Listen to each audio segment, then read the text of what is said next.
Praise the lord. Hallelujah, hallelujah. క్రీస్తునందు ప్రియులైన దేవుని బిడ్డలారా, యేసుక్రీస్తు పరిశుద్ధ నామములో మీ అందరికీ నా హృదయపూర్వకమైన వందనాలు తెలియజేయుచున్నాను. బాగున్నారా? దేవుని దయలో ఆయన కృపలో వర్ధిల్లుతున్నారా? ప్రభునందు ప్రియ దేవుని సంగమా, ఈ దినము విశ్రాంతి దినము గనుక దేవుని సన్నిధిలో మీరందరూ మనమందరము చేరి ఆయన్ని స్తుతించాలని, గణపరచాలని ప్రభు కోరుకుంటున్నారు కనుక ఆయన ఆసక్తి కలిగి ఆయన సన్నిధిలో ఎదురు చూస్తున్న ప్రతి ఒక్కరికి క్రీస్తయ్య పేరిట హృదయపూర్వకమైన వందనాలు తెలియజేయుచున్నాను. కొన్ని అనివార్య కారణాల వలన నాకు కొంచెం థ్రోట్ ఇన్ఫెక్షన్ వలన ఈరోజు మీ మధ్య రాలేకపోయాను. ఈ లైవ్ని వీక్షిస్తూ దేవుని వాక్యాన్ని సిద్ధపరచాలని, సిద్ధపడాలని ఆశపడుతున్న మీ ఆశల మేరకు ఏ పరిస్థితిలోనైనా ఈ దినము దేవుని వాక్యాన్ని దేవుని ప్రజలకు ప్రకటించాలని ఆశతో మరలా మీ ముందుకు కొంచెం ఓపిక చేసుకొని రావటం జరిగింది. కొద్ది నిమిషాలు మనము దేవుని వాక్యాన్ని ధ్యానం చేద్దాం. పరిశుద్ధ బైబిల్ గ్రంథంలో ఎఫెసీ పత్రిక 5వ అధ్యాయం, ఎఫెసీయులకు రాసిన పత్రిక 5వ అధ్యాయం 14వ వాక్యాన్ని మనం ఒకసారి చూద్దాం.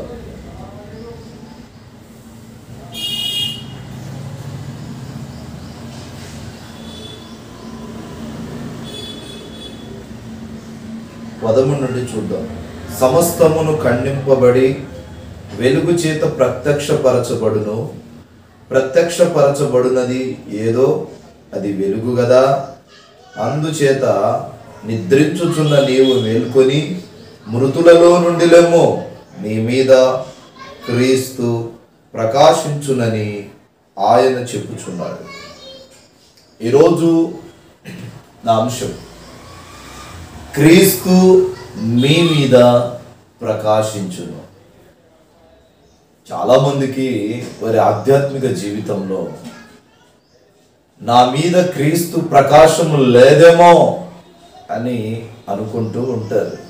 కానీ ఎఫెసీ సంఘానికి ఎఫెసీ పత్రిక గ్రంథకర్త అయిన పౌలు అంటాడు, క్రీస్తు మీ మీద ప్రకాశిస్తాడు. ఆయన ప్రకాశిస్తున్నాడు. ఆయన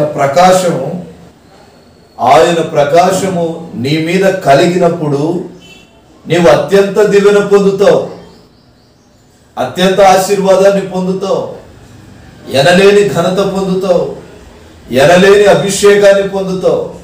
పిల్లరా, ఇక్కడ 3 గుంపుల వారు ఉన్నారు. ఒక గుంపు వారు చనిపోయి ఉన్నారు, మరో గుంపు వారు చనిపోయిన వారి మధ్య నివసించుచున్నారు, నిద్రించుచున్నారు. 3వ గుంపు క్రీస్తు వారి మీద ప్రకాశిస్తూ ఉంటే వారు ఆ వెలుగులో ఆ ప్రకాశమానమైన జీవితాన్ని అనుభవిస్తున్నారు. ఒకటి చనిపోయిన వారి మధ్య నిద్రించుచున్న గుంపు ఉంది. 3వ గుంపు క్రీస్తు వారి మీద ప్రకాశిస్తూ ఉంటే ఆ ప్రకాశమానమైన తేజస్సును అనుభవిస్తున్నారు.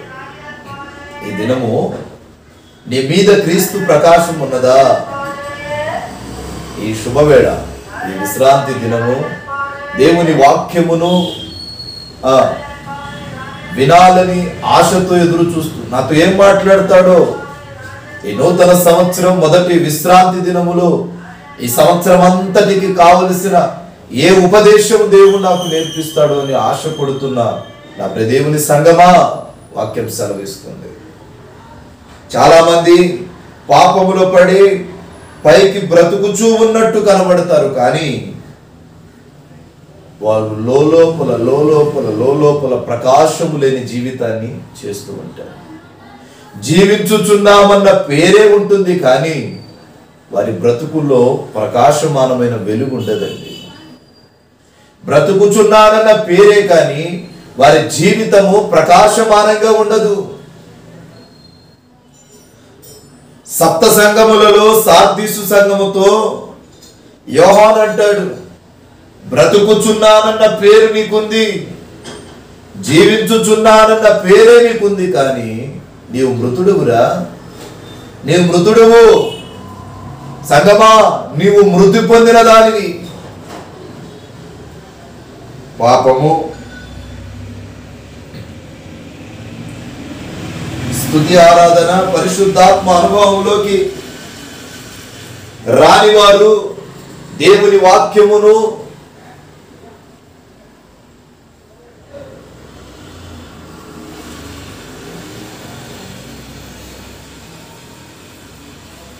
శ్రద్ధగా పరిశోధించని వారు, దేవుని సన్నిధిలో నిలకడగా ఉండని వారు ప్రకాశమానమైన జీవితాన్ని చేయరు.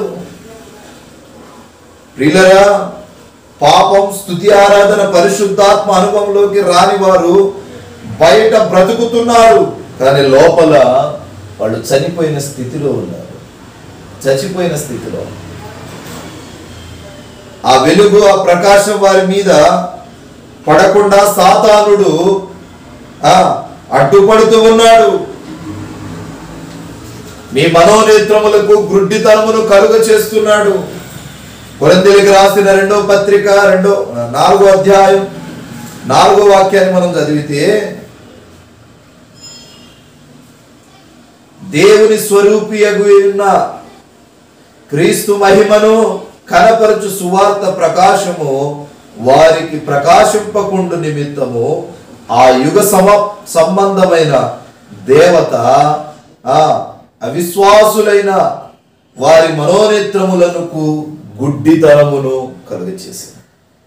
యేసయ్య ఒక వ్యక్తి మీద ప్రకాశిస్తే, యేసయ్య ఒక వ్యక్తి మీద యేసయ్య యొక్క ప్రకాశం ఒక వ్యక్తి జీవితంలోకి వస్తే, సాతాను ప్రకాశించకుండా ఆ ప్రకాశమును అడ్డుకుంటూ ఉంటాడు. యేసయ్య ఒక వ్యక్తి మీద ప్రకాశింపాలని ఆశపడుతూ ఉంటే సాతానుడు అడ్డుపడుతూ ఉంటాడు. పిల్లరా, సూర్యుని వెలుగు ప్రకాశము కాకుండా మేఘములు అడ్డుపడినట్టు ఈ దినము నీ మీద ఆయన ప్రకాశమును అవనివ్వకుండా అడ్డుపడుతున్నాడు క్రీస్తు విరోధియగు సాతాను. సాధారణ కన్నులు కాదు, మనస్సు అనే మనోనేత్రములను మూసివేస్తాడు వాడు. ప్రియులారా, క్రీస్తు ప్రకాశం వారికి కనబడకుండా చేసేస్తాడు. ఈ దినము నువ్వు నేర్చుకోవలసిన ఒక గొప్ప గుణపాఠం ఏంటంటే, ఒక వ్యక్తి మీద యేసయ్య ప్రకాశము వస్తే అతడు ఎన్నో ఆశీర్వాదాలు, దీవెనలు పొందుకొని అభివృద్ధి పొందుతారని ప్రకాశించనివ్వకుండా సాతానుడు ఇదిగో అడ్డుపడుతూ మన జీవితాలలో అంధకారాన్ని కలుగు చేస్తూ ఉంటాడు. ఎందుకంటే సాతాను వాడు కటిక చీకటిలో నివసించువాడు. కటిక చీకటిని ఇదిగో ఆయన కోరుకునే దరిద్రుడు. కటిక చీకటిలో ఉంటాడు. చీకటిని ప్రేమించువాడు. చీకటి కొరలలో జీవితాలను వెళ్ళబుచ్చువాడు. చీకటి కొరల్లో నిన్ను నన్ను నెట్టివేయటానికి వాడు సిద్ధపడుతున్నాడు. వాక్యంలో మనం చూస్తే యోహాను సువార్త 1వ అధ్యాయం 5వ వాక్యం. యోహాను సువార్త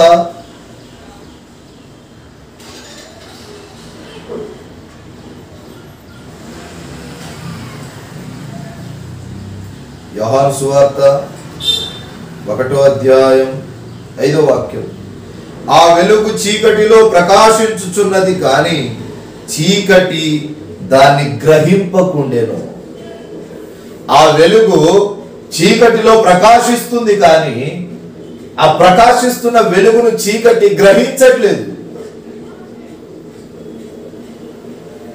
ఈనాడు చీకటి అయి ఉన్న నీ జీవితం మీద, నీ మీద, నీ కుటుంబం మీద దేవుని ప్రకాశమానమైన వెలుగు పడుతుంది, కానీ ఆ పడుతున్న వెలుగును నీవు నేను గ్రహించట్లేదు.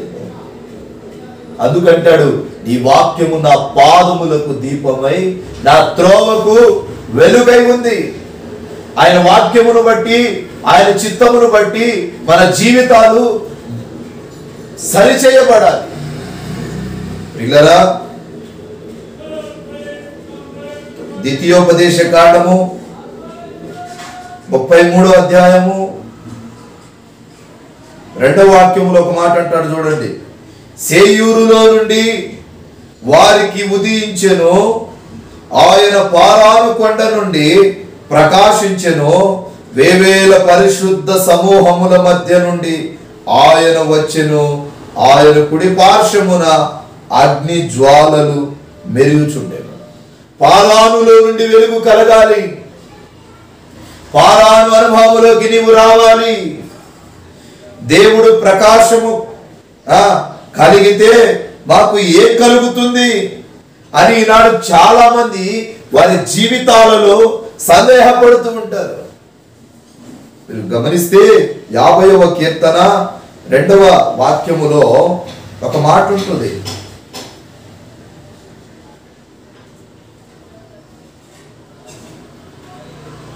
పరిపూర్ణ సౌందర్యము గల సియోనులో నుండి దేవుడు ప్రకాశించుచున్నాడు. ఎక్కడ?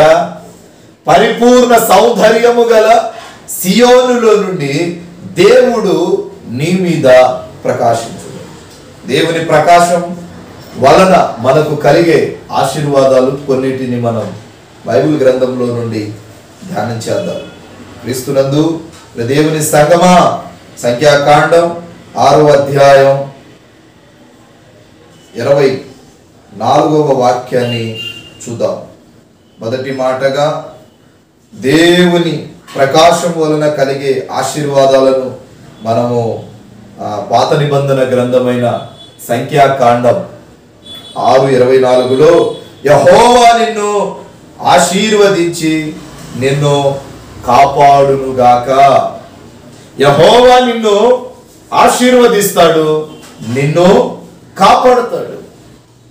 ఇక్కడ 2 మాటలు ఉన్నాయి. ఒకటి ఆశీర్వాదం కలుగుతుంది, 2 నీవు కాపాడబడతావు. పిల్లరా, పాత నిబంధనలో విశ్వాసులు మీ వలె ఇలా కూర్చుంటారు, సేవకులు యాజకులు మా వలె ప్రకటిస్తారు. యాజకుడు మీ మీద యేసయ్య నామాన్ని ఉచ్చరించి మిమ్మల్ని దీవించాలి అని పాత నిబంధన ఆచారం. యాజకుడు దేవుని నామాన్ని ఉచ్చరించి వారిని దీవిస్తూ ఉంటాడు. ఈనాడు మనము దీవింపబడాలి. నరాలు ఉన్న నరుడు, లోకనాథులు మిమ్మల్ని ఆశీర్వదించలేరు, కానీ దేవుడు ఆశీర్వదించువాడు. లోకములో ఏ మానవుడు మనిషిని ఆశీర్వదించలేడు, ఏ మానవుడు మనిషి దీవించలేడు, ఏ మానవుడు మనిషిని ఇదిగో దివ్యకరమైన మోక్ష మార్గానికి, రక్షించే మార్గానికి నడిపింపలేడు. ఒక మనిషిని, ఒక నరుణ్ణి దీవించాలన్నా, రక్షించాలన్నా, కాపాడాలన్నా, బ్రతికించాలన్నా, వారి పాపము నుండి విడిపించాలన్నా నేను ప్రకటిస్తున్న క్రీస్తు మాత్రమే చేయగలరు. ఈ లోకంలో ఎవరు చేయలేరు. బడా బడా నాయకులు, శాస్త్రులు, పరిసయ్యులు, మత గురువులు, మత బోధకులు, విద్వాంసులు సైతం ఎవరు ఒక మనిషిని పరిపూర్ణమైన సౌందర్యపు వెలుగులోనికి తీసుకురాలేరు. కారణం ఏంటంటే వారి జీవితమే అంధకారంగా ఉంటుంది. నేను ప్రకటిస్తున్న క్రీస్తు నీ మీద తన పరిపూర్ణ వెలుగును ప్రకాశింపబోతున్నాడు. ఆ వెలుగు వలన నీవు ఆశీర్వాదాన్ని పొందబోతున్నావు, నీవు కాపాడబడబోతున్నావు, నీవు రక్షింపబడబోతున్నావు. నీ జీవితాన్ని దేవుడు సరిచేయబోతున్నాడు. కనుక ప్రియులారా, వాక్యం చక్కగా సెలవిస్తుంది. పరిపూర్ణ సౌందర్యములో నుండి యెహోవా నిన్ను దీవిస్తాడు. పిల్లరా, ఇదిగో అన్నను మోసము చేసి, తండ్రిని మోసము చేసి, అన్నకు భోజనం పెట్టి జ్యేష్ఠత్వాన్ని పొందుకుందామని శతకోటి ప్రయత్నాలు చేశాడండి యాకోబు. మేనమామ దగ్గరికి పోయి ఏదో తారుమారులు చేసి ఆశీర్వదింపబడాలని ప్రయత్నాలు ఎన్నో చేశాడు యాకోబు. కానీ చేయగలిగాడా? పొందుకోగలిగాడా?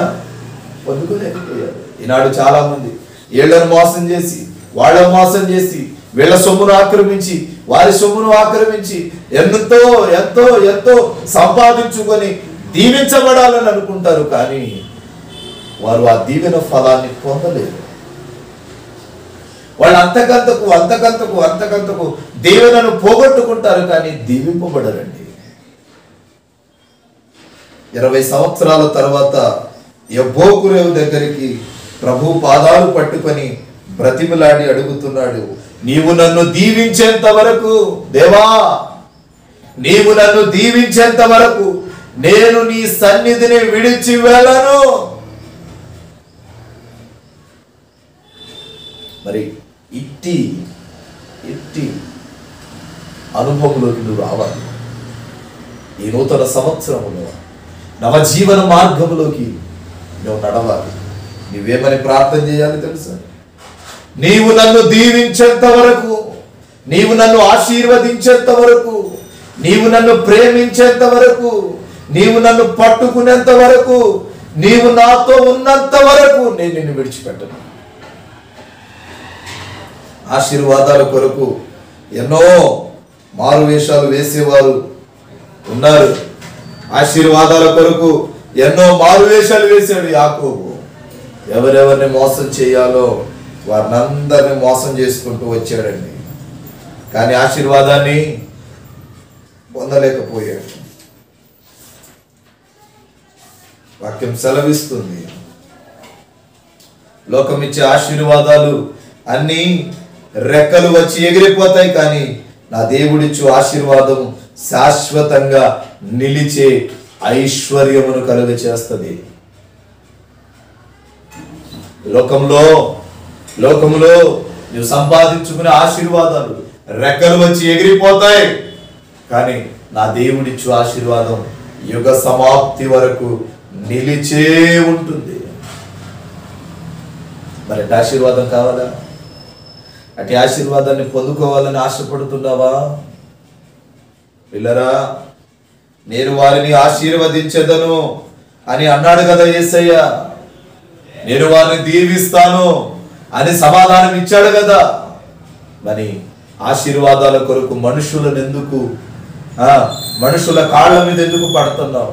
మనుషులను ఎందుకు ప్రాధేయపడుతున్నావు? మనుషుల దగ్గరికి ఎందుకు నీ విశ్వాసాన్ని పోగొట్టుకుంటున్నావు?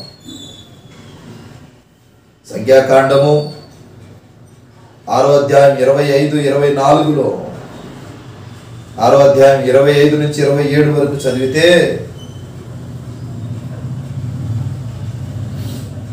పిల్లరా, ఈనాడు చాలా మంది నన్ను దీవించు, నా కుటుంబాన్ని దీవించు, నా బంధువులను దీవించు, నా పిల్లలను దీవించు, నా మనవళ్ళను దీవించనే, కానీ ప్రభువా నీ కరుణా కటాక్షం ప్రజలందరి మీద కుమ్మరించమని అడిగేవారు ఎంతసేపటికి నన్ను దీవించు, నన్ను దీవించు, నన్ను దీవించు, నన్ను దీవించు.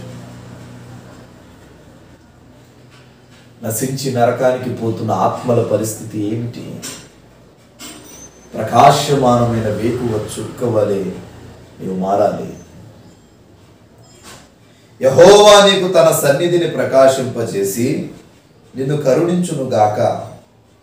యెహోవా నీ మీద తన సన్నిధి కాంతి ఉదయింపచేసి నీకు సమాధానమును కలుగు చేయునుగాక.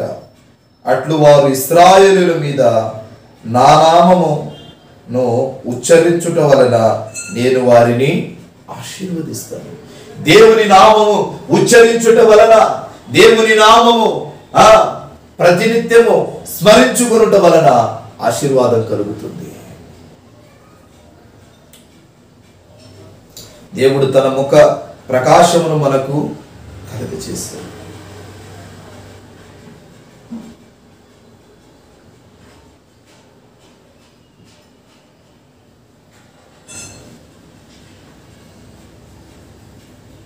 వీటిని కాపాడుకోవాలి. ఈ ఆశీర్వాదాలను మనం కాపాడుకోవాలి. ఈ ఆశీర్వాదాలను మనం కాపాడుకొని ప్రభు సన్నిధిలో నడవటం ప్రారంభించాలి.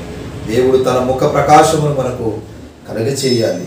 ఆయన ముఖ ప్రకాశము వలన కాపాడబడతాము, కనికరించబడతాము, కరుణించబడతాము, సమాధానపరచబడతాము, రక్షింపబడతాం. ఆయన ముఖ ప్రకాశము వలన దీవెన పొందుతాం. ఆయన ముఖ ప్రకాశం వలన ఆశీర్వాదాన్ని పొందుతాం. ఆయన ముఖ ప్రకాశం వలన నీ స్థితి, నీ గతి సమస్తము మార్చబడుతుంది. మనం చేసే ఉద్యోగం, వ్యాపారం దేవుని ప్రకాశమానమైన వెలుగు నీ జీవితంలో కలగకపోతే నీ జీవితము దీవెనకు దూరం అయిపోతుంది, ఆశీర్వాదానికి దూరం అయిపోతుంది.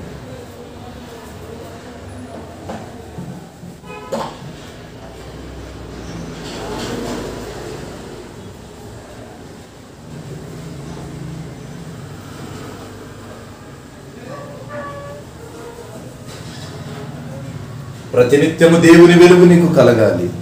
ప్రతినిత్యము దేవుని ఆశీర్వాదంలోకి నువ్వు రావాలి. ఆయన సన్నిధిలో నువ్వు బాణార్పణముగా కరిగేవాడే కావాలి. పిల్లరా, మనం చేసే ఉద్యోగంలో కావచ్చు, వ్యాపారంలో కావచ్చు, మనం చేసే ప్రతి పనిలో ఆయన ప్రకాశం, ఆయన ఆశీర్వాదం మనం చూడాలి. ప్రాణాలు, పిల్లరా, ప్రాణాత్మ శరీరాలు ఆయన వెలుగు చేత తెప్పరింపబడాలి.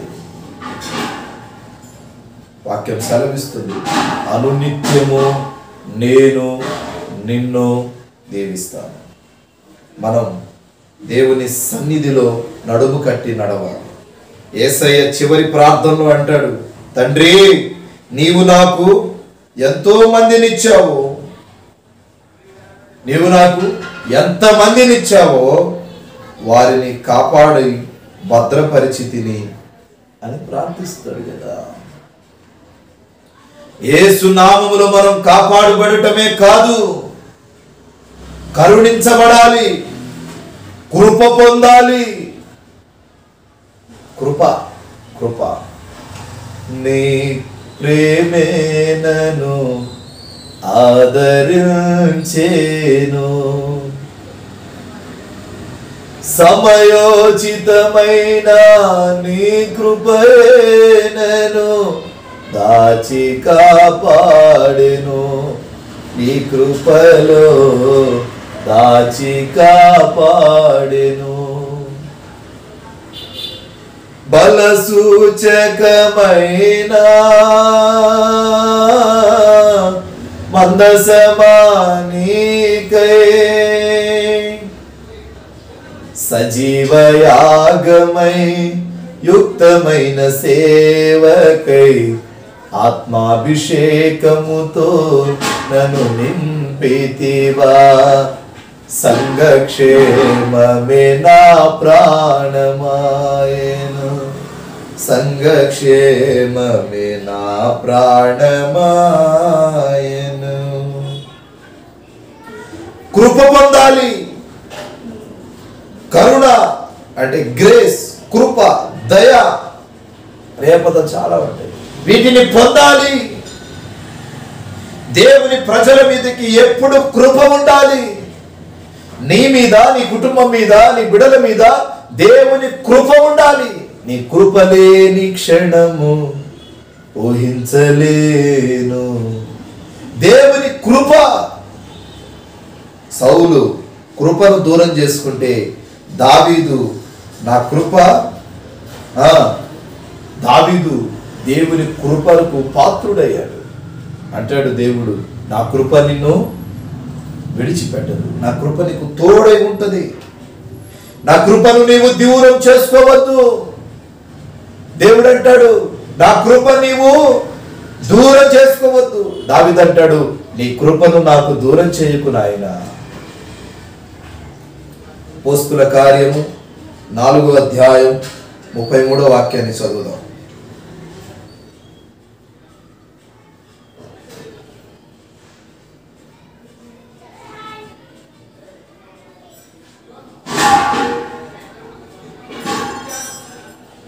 అపోస్తుల కార్యము 4:23 వాక్యాన్ని చదువుదాం. 33 వాక్యాన్ని చదువుదాం.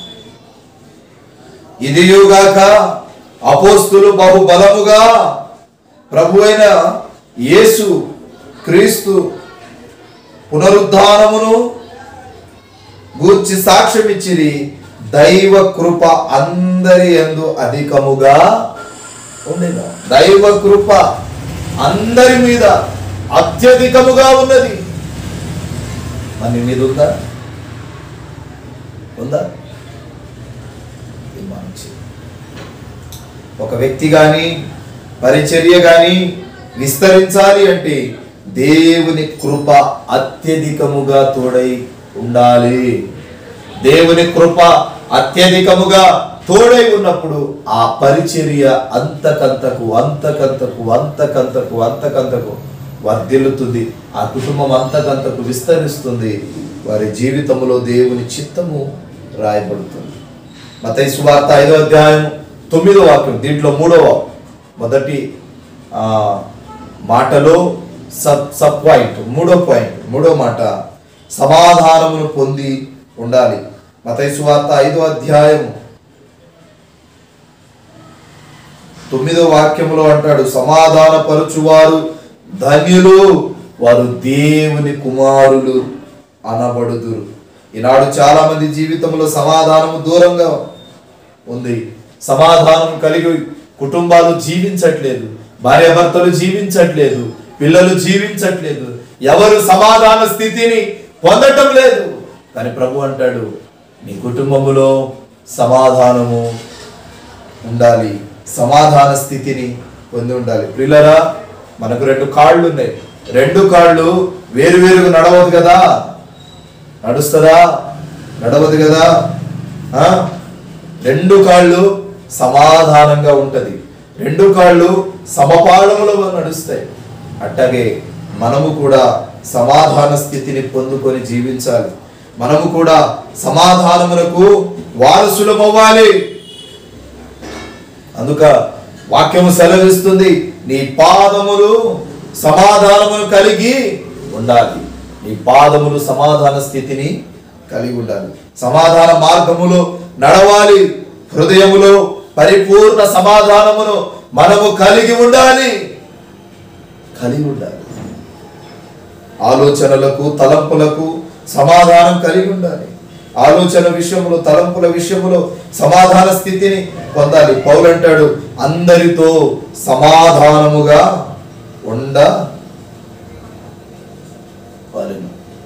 అందరితో సమాధానంగా ఉండు. ఎవరితో భేద విభేదాలు పెట్టుకోవద్దు.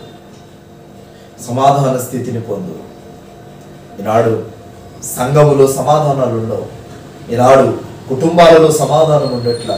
ఈనాడు భార్యాభర్తల మధ్య సమాధానం లేదు. ఈనాడు తల్లిదండ్రుల మధ్య పిల్లల మధ్య సమాధానాలు, పిల్లలకు తల్లిదండ్రులకు మధ్య సమాధాన స్థితి, అన్నదమ్ముల మధ్య సమాధానం ఉండదు అని వాక్యం సెలవిస్తుంది. అందరి పట్ల మీరు సమాధాన స్థితిని కలిగి ఉండవలేదు.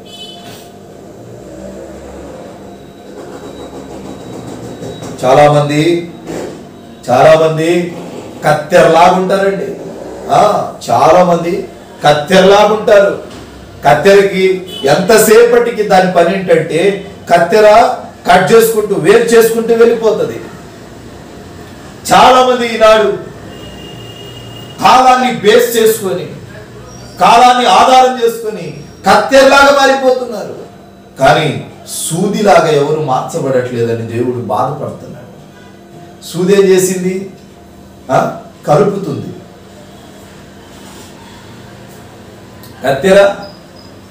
కత్తెర వేరుపరుస్తూ ఉంటుంది, సూది కలుపుతుంది.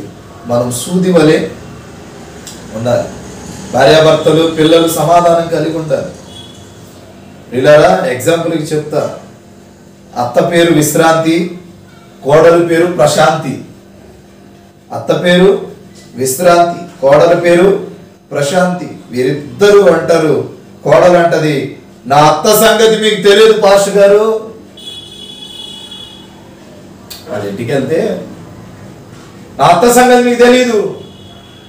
అత్తొచ్చి అంటది, నా కోడల సంగతి నీకు తెలీదు అని. వారి గురించి వారే, నా గురించి నీకు తెలియదు, నీ గురించి నాకు తెలియదు అని తన్నులాడుతూనే కొట్టుకుంటుంటేనే ఉంటే నేనన్నా, మీ ఇద్దరి సంగతి తెలియక నేను ఇంట్లో అడుగు పెట్టిన. గృహదర్శనాలకు వెళ్తాం మనం. గృహదర్శనాలకు వెళ్తే పాస్టర్లుగా మేము ఒక్కొక్కళ్ళ మీద ఒక్కొక్కరు చాడీలు. కానీ వీళ్ళిద్దరి సంగతులు చెప్పుకునే క్రమంలో మంచినీళ్ళు వేయడమే మానేశారు. బయటకు వచ్చి నేనన్నా, మీ ఇద్దరి సంగతి నాకు అర్థం కావట్లా, నా ప్రభువుకి అర్థమవుతుందో లేదో. మీ ఇద్దరి సంగతి తెలియక నేను మీ ఇంట్లో అడుగు పెట్టాను, తెలియక అడుగు పెట్టాను. పిల్లరా, తర్వాత మరుసటి వారం నుండి వాళ్ళు నాకు వందనాలు చెప్పడం కూడా మానేశారు. అంటే చాలా మంది కత్తెరలాగా ఉన్నారు, వెళ్ళిపోదాం వెళ్ళిపోదాం వెళ్ళిపోదాం. కానీ సూది వలె మారాలని ఈ అంశాన్ని గురించి ప్రభు జ్ఞాపకం చేస్తారు. రెండో మాట, కీర్తనల గ్రంథం 4వ అధ్యాయం 6వ వాక్యం. మొదటి మాట నేను మిమ్మల్ని ఆశీర్వదించి మిమ్మల్ని కాపాడతానన్నాడు. దానిలో మొదటిది కాపాడబడాలి, కృప పొందబడాలి, సమాధానపరచబడాలి. రెండో మాట, కీర్తనల గ్రంథం 4వ అధ్యాయం 6వ వాక్యం.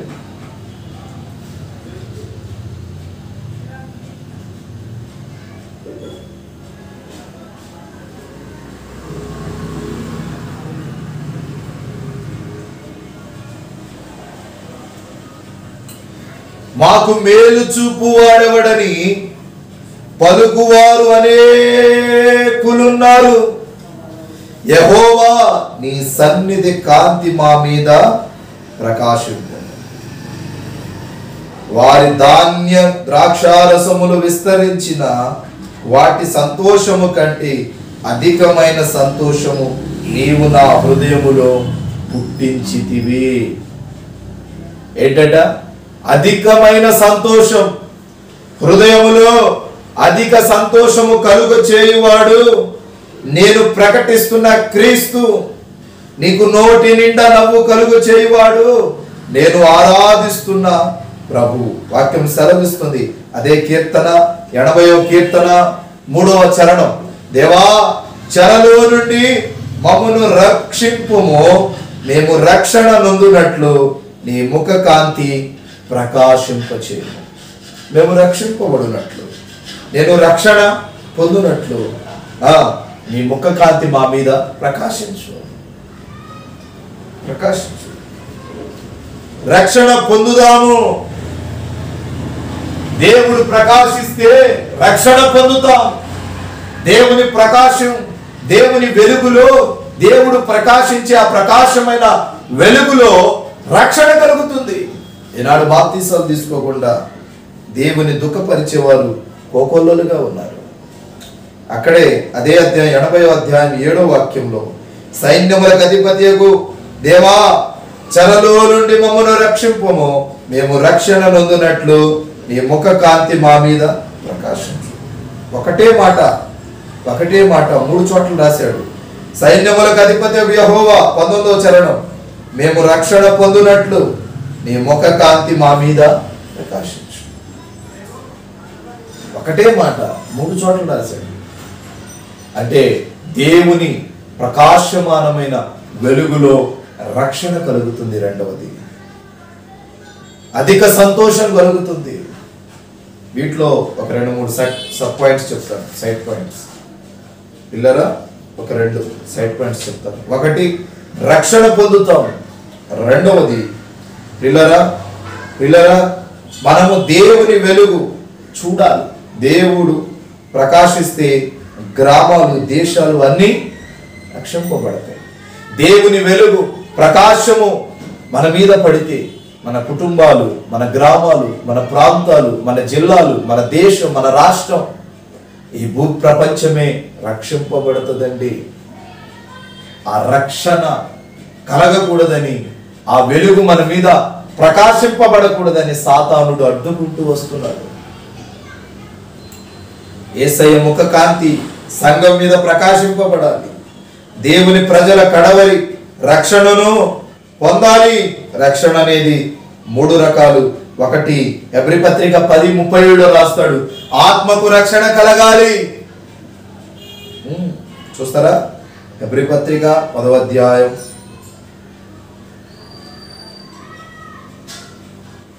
37.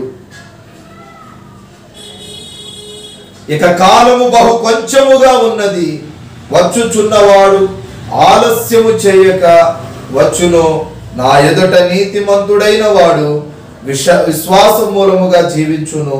కానీ అతడు వెనుక తీసిన ఎడల అతని యందు నా ఆత్మను సంతోషం ఉండదు. ఒకటి ఆత్మకు సంతోషం. 39లో అంటాడు, అయితే మనము నశించుటకు వెనుక తీయువారము కాము, కానీ ఆత్మను రక్షించుట కొనికి లేక సంపాదించుటకు విశ్వాసము కలిగిన వారమై ఉన్నాము. ఆత్మ పరమాత్మకు చేరాలి అంటే ఆత్మకు రక్షణ కావాలి. ఆత్మ పరమాత్మకు చేరాలంటే ఆత్మకు రక్షణ కావాలి. ఆత్మకు రక్షణ లేకపోతే ఆత్మ పరమాత్మకు చేరదు కదా. ప్రసంగి అంటాడు, మన్నైనది వెనుకటి వలె మట్టికే చేరుతుంది. ఆత్మ దాని సృజించిన దేవుని దగ్గరికి వెళ్ళాలి. ఆత్మ పరమాత్మకు చేరాలి అంటే రక్షణ కావాలి. మన్నైనది వెనుకటి వలె మట్టికి చేరులాగునా. ఆత్మకు రక్షణ కలిగించే మార్గాలు లేవు ఈ భూప్రపంచంలో. ఆత్మను రక్షించి ఆత్మను రక్షణ మార్గములో నడిపించే మనుషులు, మార్గాలు ఈ భూప్రపంచంలో ఎక్కడా మనకు కనబడవు. కానీ నా యేసు అక్కడే ఆత్మకు రక్షణ కలుగ చేయువాడు, ఆత్మను రక్షించువాడు, ఆత్మస్వరూపి. నన్ను ఆరాధించువారు ఆత్మతో సత్యముతో ఆరాధించమని సెలవిచ్చిన దేవుడు. యేసన్న గారు అంటారు, దయ్యాలు వదిలించే పరిచర్య నర్సరీ క్లాసు రాది, కానీ మీరు ఉపదేశమును ప్రకటించు పరిచర్య చేయాలి. దెయ్యం పట్టిన ఒక స్త్రీ చెప్తుంది, ఎన్నాళ్ళ నుంచి ఈమెను వెంటాడుతున్నావమ్మా అని అంటే, ఆమెలో ఉన్న దయ్యం అంటది, 7 సంవత్సరాల నుండి నేను ఆమెను వెంటాడుతున్నాను. విడిచిపెట్టు అంటే, నీవు ఇప్పుడు వచ్చావు, నేను వచ్చి 7 సంవత్సరాలు అవుతుంది, కొంచెం టైం పడుతుంది. చూడండి, ఈనాడు చాలా మంది దయ్యాలు పట్టే పరిచర్య కాదు కదా ప్రభు కోరుకుంది. ఉపదేశమును గట్టిగా పట్టుకో.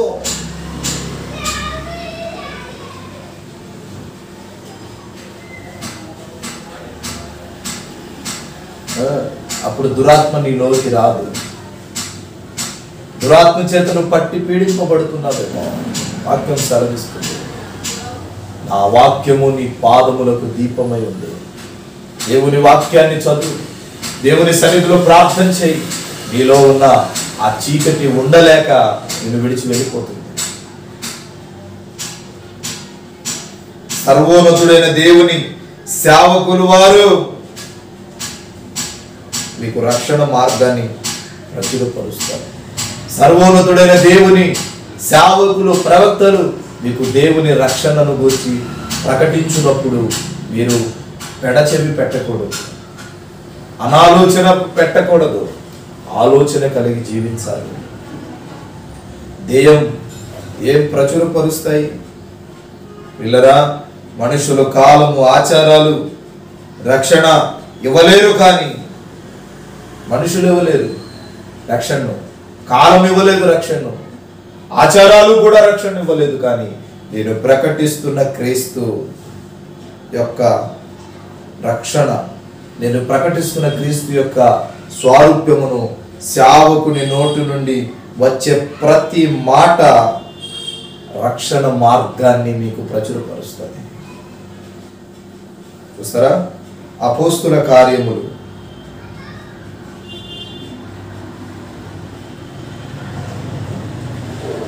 9వ అధ్యాయం 3వ వాక్యం.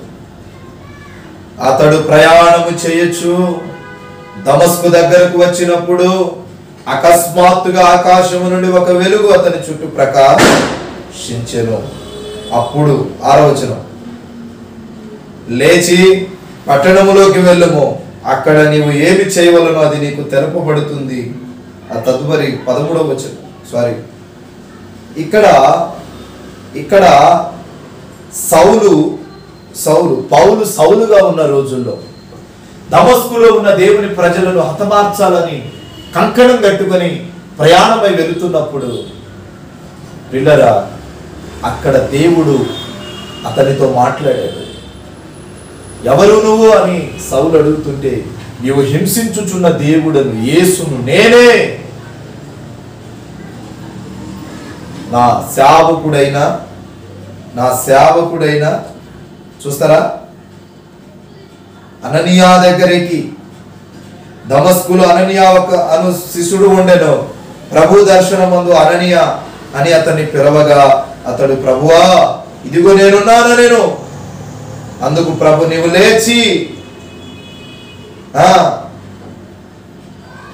లేచి యూదావాని ఇంటికి తార్సువాడైన సౌలు అనువాని కొరకు విచారించు, ఇదిగో అతడు ప్రార్థన చేస్తున్నాడు. సేవకుడికి చెప్తున్నాడండి. సేవకుని పాత్ర ఈ లోకములో ఎంతో విలువైనది. కానీ మనం సేవకుని చిన్న చూపు చూస్తాం. నీకు సువార్త ప్రకటించాలన్నా, నీకు రక్షణ కలగాలన్నా సేవకుడు బోధించే మార్గాన్ని బట్టి, ఆయన నోట నుండి వచ్చే మాటలు బట్టే ఉంటుంది.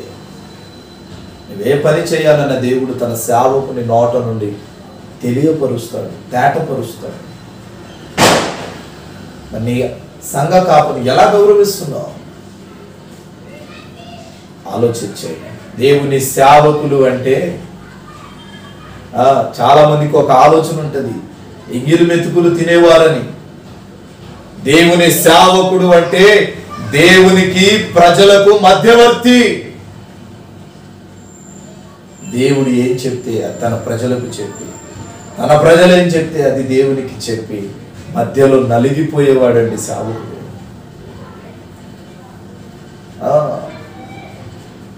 నా సేవకులను తాకువాడు, వాడు నా కనుగుడ్డు తాకుతాడు అన్నాడు. మీ మీద అధికారులుగా, నాయకులుగా ఉన్న నా ప్రజలు దుఃఖముతో సేవ చేసిన ఎడల మీరు కఠిన తీర్పు పొందుతారు. వారు సంతోషముతో సేవ చేస్తే ఆశీర్వాదాన్ని పొందుతారు. లేఖనాలు రాయబడింది కదా. కనుక అపోస్తుల కార్యం 22 చూడండి ఒకసారి మళ్ళీ. 6వ, నేను ప్రయాణం చేయుచు దమస్కునకు సమీపించినప్పుడు మధ్యాహ్న కాలముందు ఆకాశము నుండి గొప్ప వెలుగు అకస్మాత్తుగా నా చుట్టూ ప్రకాశించనన్నాడు పౌలు. 26వ వచనం 13వ వాక్యం, 26వ అధ్యాయం 13వ వాక్యం. రాజా, మధ్యాహ్నమందు నా చుట్టూ, నాతో కూడా వచ్చిన వారి చుట్టూ ఆకాశము నుండి సూర్య తేజస్సు కంటే మిక్కిలి ప్రకాశమానమైన ఒక వెలుగు త్రోవలో ప్రకాశించుట నేను చూచి తిని అంటాడంటే పౌలు. ఇక్కడ సౌలు గురించి రాయబడింది. సౌలు ఎప్పుడు కన్నుల వంటి మారు మనస్సును పొందారు అంటే అననీయా వంటి దైవ సేవకుడు వచ్చినప్పుడు, అననీయా వంటి దైవ సేవకుడిని కలిసినప్పుడు మంచి మారు మనస్సు అనుగ్రహించి ఆయన దమస్కులో ఆ దమస్కు మార్గములో వెళుతుంటే గొప్ప వెలుగును చూస్తాడండి పౌలు. పూర్వము హింసకుడను, దూషకుడను, హంతకుడను. హింసలు చేసేవాడిని, దూషకుణ్ణి, హింసకుణ్ణి, హంతకుణ్ణి అని చెప్పిన పౌలు అంటాడు, నేను క్రీస్తును పోలి నడుస్తున్నాను కనుక మీరు నన్ను పోలి నడవాలి. మరి నీవు ఈనాడు ఎవరిని పోలి నడుస్తున్నావు? క్రీస్తు స్వారూప్యములో నీవు ఉన్నావా? ఒకప్పుడు హింసకుణ్ణి, దూషకుణ్ణి, హంతకుణ్ణి అని చెప్పిన ఇదే పౌలు ఇప్పుడు మానవత్వం కలిగి బ్రతుకుతున్నాడు, జీవిస్తున్నాడు, మారాడు. శిలలాగా ఉన్న తన జీవితాన్ని, శిలలాగా ఉన్న సౌలు శిల్పములాగా పౌలు వలె మారాడు. శిల్పం, శిల్పకారుని చేతికి ఒక శిలనిస్తే శిల్పకారుడు దాని ఒక మంచి అందమైన శిల్పంగా మారుస్తాడు. సౌలు లాంటి ఒక నీచపు బ్రతుకును దేవుని చేతిలో పెట్టాడు సౌలు. ఒక మంచి మానవత్వము కలిగిన పౌలు వలె దేవుడు తీర్చిదిద్దాడు తన సేవకుని ద్వారా. మూడో మాట చెప్తా, ఒక 2 మాటలు చెప్పి ముగిచ్చేస్తాను.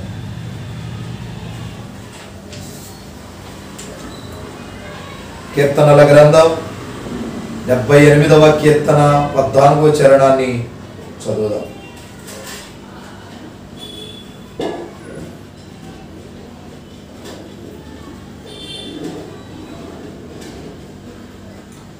పగటి వేళ మేఘములో నుండి, రాత్రి అంతయు అగ్ని ప్రకాశములో నుండి ఆయన వారికి త్రోవ చూపును.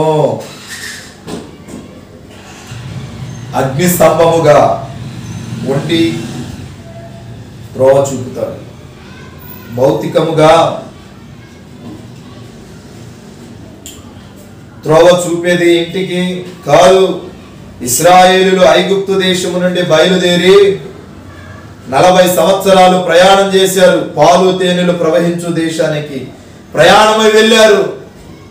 ప్రభు అంటాడు, నేను రాత్రి అగ్ని స్తంభముగాను పగలు మేఘ స్తంభముగా ఉండి మిమ్మల్ని నడిపిస్తాను. పిల్లరా, 107వ కీర్తన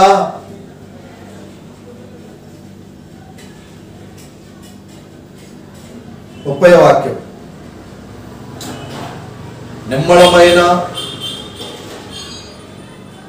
నిర్మలమైనవని వారు సంతోషించిరి, వారు కోరిన రేవుకు ఆయన వారిని నడిపించారు.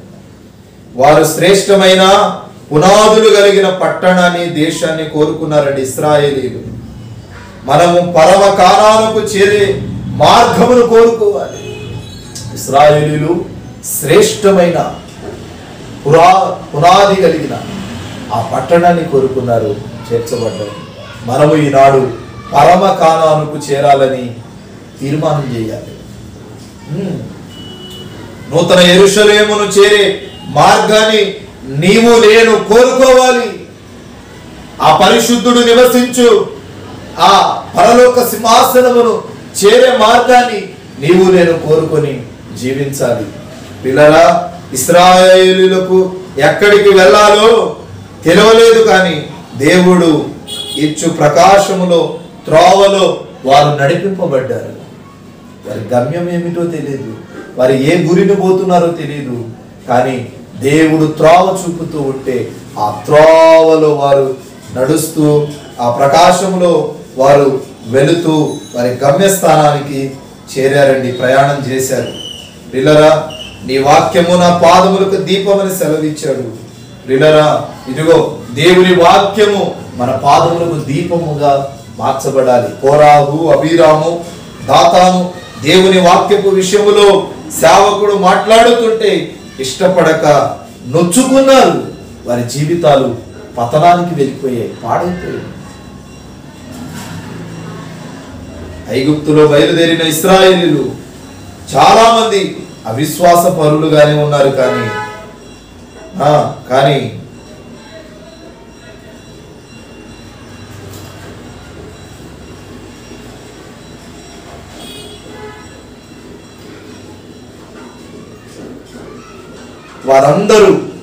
వారందరూ మోషే యొక్క నడిపింపునకు వ్యతిరేకంగా సొడుగుతున్నారు. వారంతా మోషే యొక్క నడిపింపునకు వ్యతిరేకంగా ఉన్నారు. కానీ దేవుడు చెప్తున్నాడు పేతురుతో, పేతురు, ఈనాడు చాలా మంది దేవుని యొక్క నిర్ణయానికి వ్యతిరేకంగా జీవిస్తున్న వారు లేకపోలేదు. దేవుని యొక్క చిత్తానికి వ్యతిరేకంగా జీవిస్తున్న వారు లేకపోలేదు. దేవుని యొక్క తలంపులకు, దేవుని యొక్క చిత్తమునకు, దేవుని దర్శనానికి దేవుడిచ్చు ఆ సర్వాంగ కవచమును పోగొట్టుకొని ఆయన సన్నిధిలో ఆయనకు వ్యతిరేకంగా జీవిస్తున్న వారు లేకపోలేదు. యేసయ్య పేతురుతో అంటాడు, పేతురు, నన్ను ప్రేమిస్తున్నావా నీవు అని అడగగానే అతడు మొదటిగా ప్రేమిస్తున్నాను ప్రభువా, ప్రేమిస్తున్నా. మరలా రెండోసారి అంటాడు, పేతురు, నన్ను ప్రేమిస్తున్నావా అంటే పేతురు అంటాడు, నేను ప్రేమిస్తున్నానో లేదో నీకు తెలీదా ప్రభువా?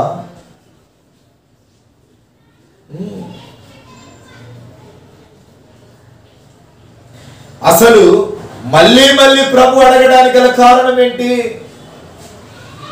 పేతురు, నీవు నన్ను ప్రేమిస్తున్నావా? పేతురు, నీవు నన్ను ప్రేమిస్తున్నావా అని ప్రభు పదే అడగడానికి గల కారణం ఏంటంటే వాక్యం సెలవిస్తుంది.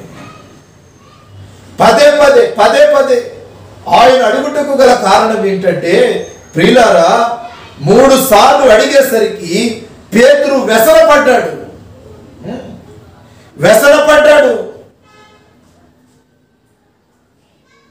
అందుకే దేవుడు వారి హృదయంలో ఉన్న దానిని తెలుసుకోవడానికి 40 సంవత్సరాలు వారిని అనుస్తూ ఉన్నాడు.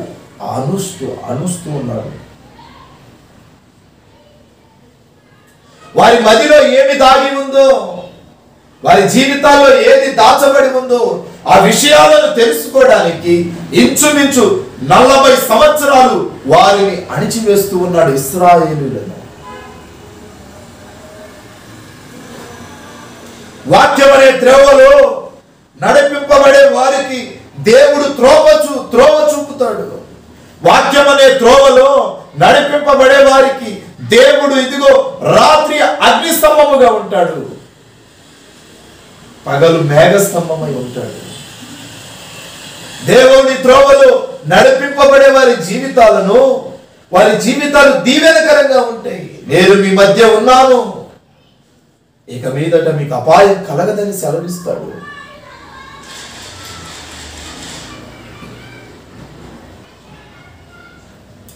నా వలన నీకు క్షేమాభివృద్ధి కలుగుతుంది, నా వలన నీకు మేలు కలుగుతుంది, నా వలన నీకు కీడు కలగదు, కానీ నా వలన నీకు మేలే కలుగుతుంది అంటాడు నా ప్రభువు. దేవుని వలన మనకు మేలు కలగాలి, దేవుని వలన మనకు దివెన కలగాలి, దేవుని వలన మనకు ఆశీర్వాదం కలగాలి. అట్టి కోణాలలో మనం నడిపింపబడాలి. వాక్యం సెలవిస్తుంది, సంగమా జాగ్రత్త, ఆయన ప్రకాశమానమైన వేకువ చుక్క వలె నీ మీద ఉదయించబోతున్నాడు. ఆయన ప్రకాశం నీకు కలగాలంటే నీవు ఆయన ప్రకాశముకు ఆస్వాదించే స్థాయిలో ఉండాలి. వాక్యం అనే త్రోవలో నడిపించే వారికి, నడిపింపబడే వారికి, నిలబడే వారికి దేవుడు ఎల్లప్పుడూ త్రోవ చూపుతాడు. త్రోవ చూపని వాడు కాడు. ప్రసంగి 10వ అధ్యాయంలో అంటాడు, ఒక్క మాట చెప్పి నా మాటలు ముగిస్తాను. 15వ వచనం, ఊరికి పోవు త్రోవ ఎరిగిన వారై బుద్ధిహీనులు తమ ప్రయాసము చేత ఆయాసపడుదురు. ఎటు వెళ్ళాలో తెలియదు, ఏం చేయాలో తెలియదు. ఊరికి పోవు త్రోవను పట్టుకొని ప్రయాసము చేత ఆయాసపడువారు లేకపోలేదు. పిల్లరా, కళ్ళు మూసి తెరిచే లోపే మెరుపు మాయమైపోతున్న రీతిగా ఈనాడు చాలా మంది మాయమైపోతున్నాడు. కారణం దేవుని రాకడ సమయము ఆసన్నమవుతుంది. లూకా సువార్త 17వ అధ్యాయం 24వ వాక్యం.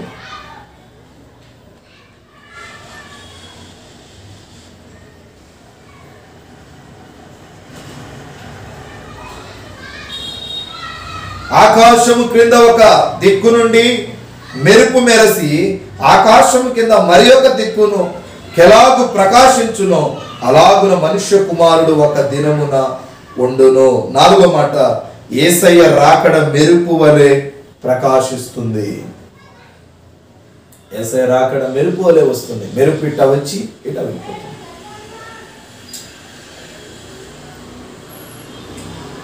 ఆదికాండం 19:24. అప్పుడు యెహోవా సొదొమ మీదను గొమొర్రా మీదను యెహోవా యుద్ధ నుండి గంధమునకు అగ్ని ఆకాశము నుండి కురిపించి ఆ పట్టణమును ఆ మైదానమంతటిని ఆ పట్టణములలో నివసించు వారందరినీ నేల మొలకను నాశనము చేసెను. 26. అయితే లోతు భార్య అతని వెనుక నుండి తిరిగి చూచి ఆ ఉప్పు స్తంభముగా మారిపోయేను. పిల్లరా, ఒకటి ఇక్కడ ఆ పట్టణాలు పాడైపోతాయట. యేసయ్య రాకడ మెరుపు వలె మీ మధ్యకు మన మధ్యకు చేరుతుంది. యేసయ్య రాకడ మెరుపు వలె వచ్చినప్పుడు మనం ఎత్తబడాలి. యేసయ్య రాకడ మెరుపు వలె వచ్చినప్పుడు ఆ మెరుపు వలె వచ్చే రాకడలో మనము దేవుని తట్టు తిరిగి దేవుని వైపు నిలబడాలి అంటే వాక్యము యొక్క నడిపింపులో నీవు నడిపింపబడాలి. అంటే నా దేవుని కృప ఈ దినము మీ అందరికీ తోడై ఉండునుగాక. ఆమేన్. ఎన్ని మాటలు చెప్పాను? దేవుని ఆశీర్వాదం, దేవుని ప్రకాశం వల్ల కలిగే కార్యాలు 4. దాని మొదటిది ఆశీర్వదించబడతాము, కాపాడబడతాము. Sub points. మనము కాపాడబడాలి, కృప పొందబడాలి, సమాధాన పరచబడాలి. రెండవ మాట హృదయములో అధిక సంతోషము కలుగ చేస్తాడు. హృదయములో అధిక సంతోషం అనగా రక్షణ కలుగ చేస్తాడు. అది కూడా ఆత్మకు రక్షణ ఉండాలి.